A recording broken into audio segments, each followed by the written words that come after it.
Middle east में हालात अब सिर्फ तनावपूर्ण नहीं बल्कि एक खतरनाक मोड़ लेते दिखाई दे रहे हैं। जहां सीजफायर की बात हो रही है, उसी के साथ जंग की तैयारी भी जारी है।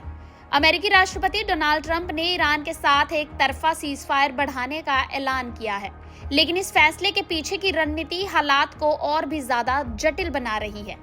ट्रंप ने साफ कहा है कि समुद्र में अमेरिकी नाकेबंदी ने ईरान की अर्थव्यवस्था को गंभीर झटका दिया है।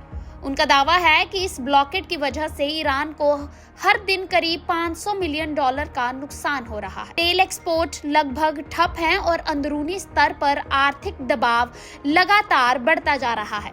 यहाँ तक कि ट्रंप ने ये भी कहा है कि ईरान की सेना और पुलिस को समय पर वेतन देने में भी मुश्किलें आ रही हैं। यानी कि आर्थिक दबाव को अब एक रणनीतिक हथियार की तरह इस्तेमाल किया जा रहा है। लेकिन वहीं दूसरी तरफ ईरान ने इस दावे को पूरी तरह से खारिज किया है। संयुक्त राष्ट्र में ईरान की प्रतिनिधि आमिर सैद इरवानी ने साफ कहा है कि जब तक अमेरिका की नाकेबंदी नहीं हटती, तब तक किसी भी तरह की बातचीत आगे नहीं बढ़ सकती। यानी एक तरफ अमेरिका दबाव बढ़ा रहा है तो दूसरी तरफ ईरान शर्तों के साथ बातचीत की बात कर रहा है। इस पूरे घटनाक्रम में पाकिस्तान की भी एंट्री बहुत ही अहम मानी जा रही है।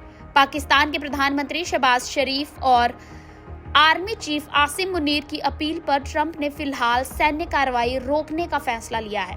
ट्रंप के मुताबिक ईरान को एकजुट होकर प्रस्ताव तैयार करने का मौका देने के लिए सीजफायर को बढ़ाया गया है, लेकिन साथ ही उन्होंने अमेरिकी सेना को हाई अलर्ट पर रहने का भी निर्देश दिया है।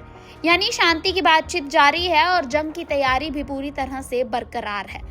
अगर जमीन पर हालात देखें तो तस्वीर इससे भी ज्यादा गंभीर नजर आती है। स्ट्रेट ऑफ हॉर्मुज, जो दुनिया की सबसे अहम तेल सप्लाई मानी जाती है, वही इस संघर्ष का केंद्र बन चुका है।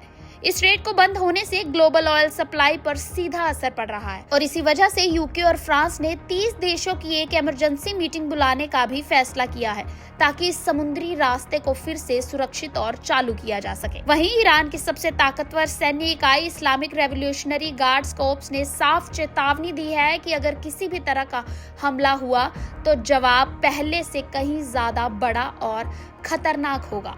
ओमान के पास एक कंटेनर जहाज पर फायरिंग की घटना भी सामने आई है, जो इस बात का संकेत है कि हालात कभी भी बिगड़ सकते हैं और इसका असर सिर्फ मिडिल ईस्ट तक सीमित नहीं रहेगा।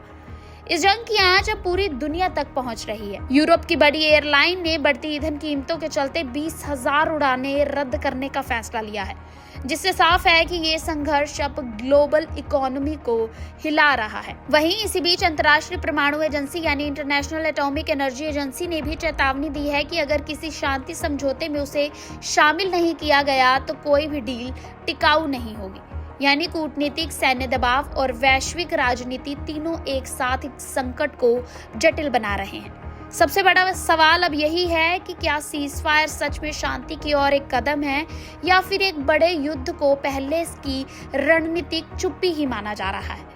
क्योंकि जहां एक तरफ बातचीत की उम्मीद है तो वहीं दूसरी तरफ हथियार, धमकियां और टकराव भी लगातार बढ़ रहा है। यूएस हो या कनाडा की फास्ट लाइफ, काम, घर और ठंडी हवाओं के बीच बॉडी को चाहिए रोज का नेचुरल केयर। मीट अश्विनो पराश, हितायु का daily wellness hero. 40+ herbs, A2 घी और हनी का पावरफुल मिश्रण। रोज का 1 चम्मच और आपको मिले natural nutrition, strong immunity, cold, fatigue और स्ट्रेस से प्रोटेक्शन। पीढ़ियों से ट्रस्टेड ये आयुर्वेदिक फॉर्मूला डेली एनर्जी बढ़ाने के लिए आज ही ऑर्डर करें अश्विनो पराश।